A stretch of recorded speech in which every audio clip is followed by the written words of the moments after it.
এখানে দেখো পাবদা মাছ আর হলো রুই মাছ রয়েছে, নুন হলুদ মাখিয়ে রেখেছি। এটা মাছের আলু কেটে রেখেছি, এটা পুঁই শাকের আলু সমস্তটাই মানে সেদ্ধ করে নিয়েছি।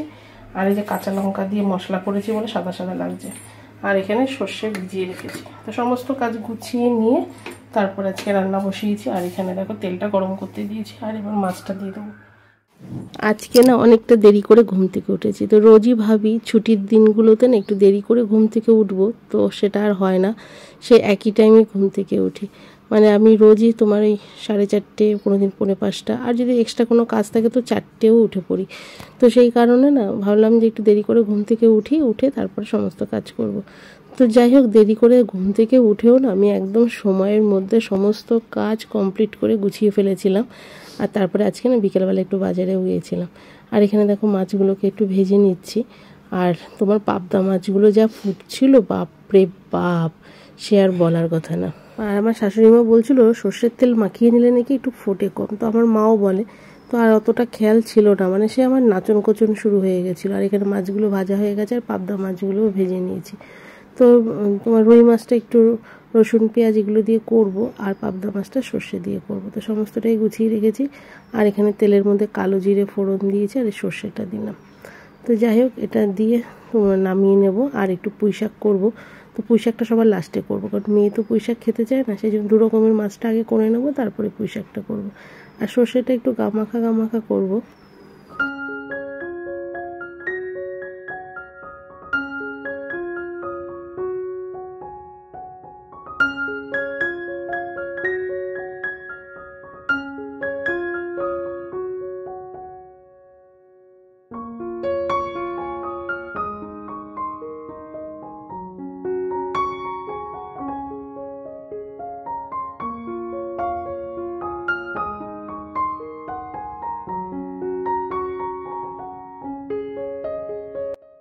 আর এদিকে পাবদা মাছটা হয়ে গেছে। আর এই আলুটা না একটু বেশি দিয়েছি, চন্দ্রমুখী আলু, আর আমার খেতে ভীষণ ভালো লাগে।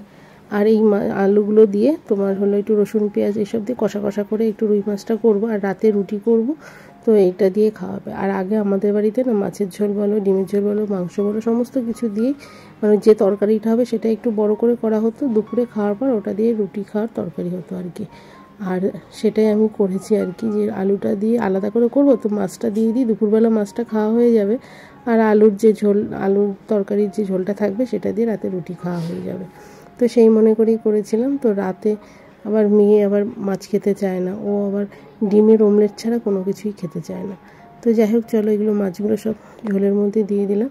আর একদমই লঙ্কা দিয়ে ঝাল ছাড়া আর কি সমস্ত কিছু রান্না করেছি। তো আমার জায়ের ছেলে এসেছিলো, তো ওকে বললাম তোর আজকে আমাদের বাড়িতে নেমন্তন্ন। তো বলে ছোমা নেমন্তন্ন? আলাম হ্যাঁ, তুই আর যদি একসাথে বসে খাবি। তো সেই কারণে না তরকারিতে একদমই লঙ্কা দিইনি, 1-2 লঙ্কা চিড়ে দিয়েছিলাম। আর এখানে দেখো লাস্টে যে পুঁই শাকটা বসিয়েছি। আর এর আগে 2 দিন পুঁই শাক রান্না করেছি, তোমাদের দাদাভাই ভীষণ ভালো খেয়েছে। তো সেই কারণে পুঁই শাক মানে পরপর নিয়ে আসে। আর এই লাস্টে আলুগুলো দিয়ে দিলাম। পুঁই শাকের মধ্যে কুমড়ো দিলে মেয়ে খেতে চায় না। তো সমস্ত রান্নাই আজকে অসাধারণ হয়েছিল। তো নিজের প্রশংসা নিজেই করছি। যাই হোক, সমস্ত রান্নাটাই ভালো হয়েছিল। আর এখানে গরমের মধ্যে রান্নাঘরে চিমনি চালিয়ে রান্না করতে গেলে না জীবন বেরিয়ে যায়। আর এখানে জানলাটা বন্ধ করে দিয়েছি আজকে।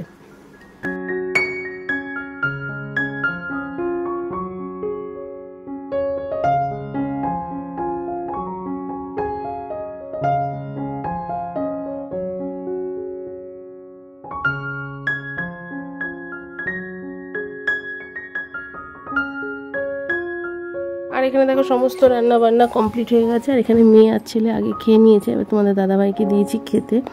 তো আজকে আর কাউকে ডাইনিং টেবিলে দিইনি, সবাইকে এই যে নিচে বসে দিয়েছি আর কি। আর আমি এখন স্নান টান করে নিয়ে পুজো দিয়ে তারপরে বসবো খেতে। 3:15 বাজে, বাপরে বাপ, স্নান করে আস্তে আস্তে 3:15 বেজে গেল। এখন পুজো দেবো, তারপরে খাওয়া দাওয়া করবো। পুরো পাখা চলছে, শোষো আওয়াজ হবে। আর আমার স্নান টান সমস্ত কিছু কমপ্লিট হয়ে গেছে, আর পুজোও দেওয়া হয়ে গেছে। আর এখন এই যে মুখে সানস্ক্রিনটা মাখছি। তো সরি, পুজো দেওয়া হয়নি। তো একেবারে মাথাটাতে আসছে ফ্রেশ হয়ে তারপরে যাব ঠাকুর ঘরে। বাসনপত্রগুলো সব ধুয়ে কলপারে রেখেছি। আর এই গরমে না মুখে কিছু আর মাখতেই পারছে না, এত ঘামাচি হচ্ছে সে আর বলার কথা না।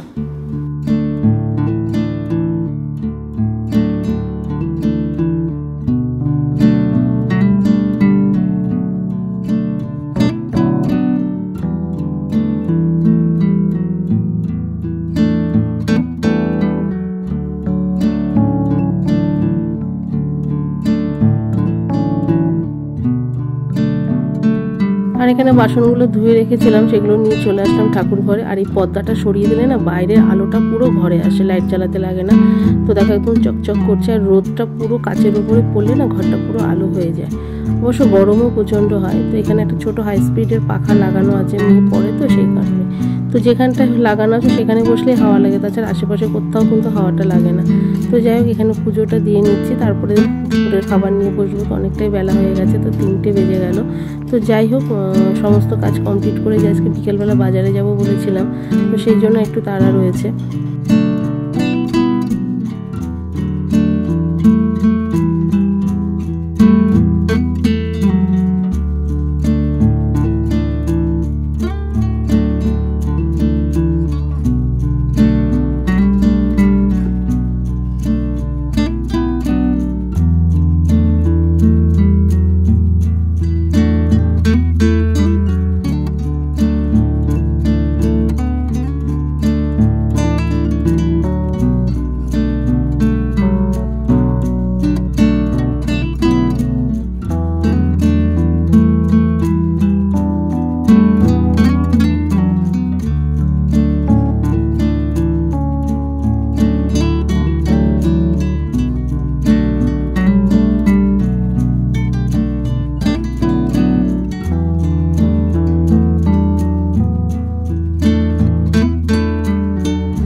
ঠাকুর ঘরে পুজো দিয়ে তার বেরিয়ে এসে খাওয়া দাওয়া কমপ্লিট করে তারপরে যে বিকেলবেলা গেলাম, এখানে একটা বুটিকে গেছিলাম। তো মেয়ের জন্য কুর্তি নেবো। তো মেয়ে কদিন ধরে না চিকনকারি কুর্তিগুলো নেবে বলছিল। তো যাই হোক খুব একটা কালারগুলো ঠিক পছন্দ হচ্ছিল না, আর যেটা পছন্দ হয়েছিল সেটা মেয়ের আবার গায়ে ছোট হচ্ছিল। এই নানা রকম দোনোমনো করে তা বললো মঙ্গলবার দিন ভালো ভালো আরও কালার আসবে। তো সেইগুলোই এখানে বললাম যে একটা নিয়ে নে। তো একটা পছন্দ হয়েছে কুর্তি, আর এই চিকনকারিগুলো বলে আরও কালার আসবে, তো পরে সেগুলো আবার নেবো বলেই মেয়েকে বললাম তো চল আজকের মতন। কারণ এত গরম পড়েছে আমাদের এখানে, সে আর বলার কথা না। তো আমার এই রেড কালারটা ভালো লাগছিলো, যদি বাচ্চা মানুষ ওটা পর, ও লাল রঙের জিনিস নেবে না। আর এই পার্পেল কালারটা না একটু লাইট একটু বাচ্চারা একটু ডিপ পরলে বেশি ভালো লাগে। তো যাই হোক আমার আবার ডিপ কালারটা বেশি পছন্দ হয়, ওর আবার লাইট কালারটা পছন্দ হয়। তো এখানে যে কটা ছিল আমার খুব একটা পছন্দ হয়নি, আর ওর যেটা পছন্দ হচ্ছিল সেটা আমার পছন্দ হচ্ছিল না।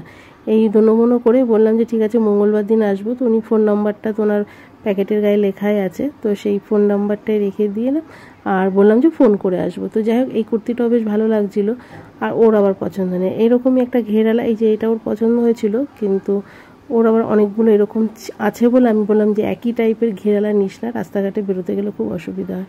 তো যাই হোক রাতের বেলা চলে আসলাম। তো এখানে মেয়ে তো রুটি খাবে না, ওকে ডিমের অমলেট করে দিলাম, আর পুঁই শাকটা না একটু বেছে দিয়েছি, আর একটা পেঁয়াজ আর শশা এই দিলাম দুপুরে মানে রাতের ডিনারে।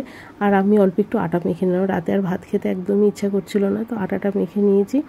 নেওয়ার পরে লেচি করে নিলাম, আর এখন বাজে হলো 10টা মতন। তো দেখো লেচিগুলো না একটু ছোটো হয়েছে, আর আমি না একটু ছোটোই করি লেচি, কারণ আমি মোটা রুটি একদমই খেতে পারি না। আর আমার হলো দুটো যদি একসাথে করো তো আমার মার সেরকম হবে, মা একটু মোটা করে, তো আমি পাতলা করলেও না রুটিগুলো ফোলে। তো যাই হোক অনেকগুলো রুটি করে নিয়েছি, আর এবার তোমাদের দাদাভাইকে দেবো খেতে।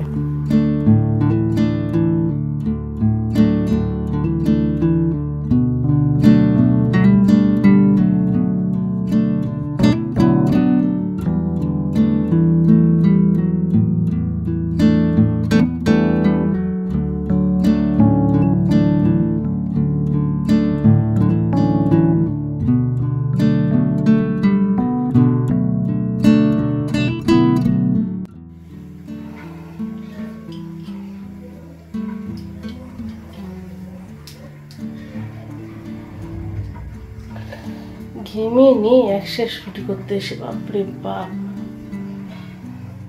যারা আগুনের তাপে রুটি করে তাদের কত ঘাম পড়ে শরীর থেকে তার নেই ঠিক, তাই না? এই গরমে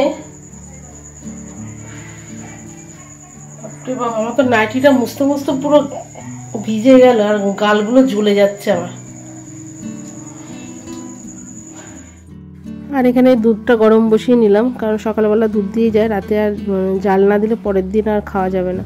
তো এখানে খেতে বসে গেছি। তো চলো আজকের মতন এই পর্যন্ত, সবাই ভালো থেকো, সুস্থ থেকো।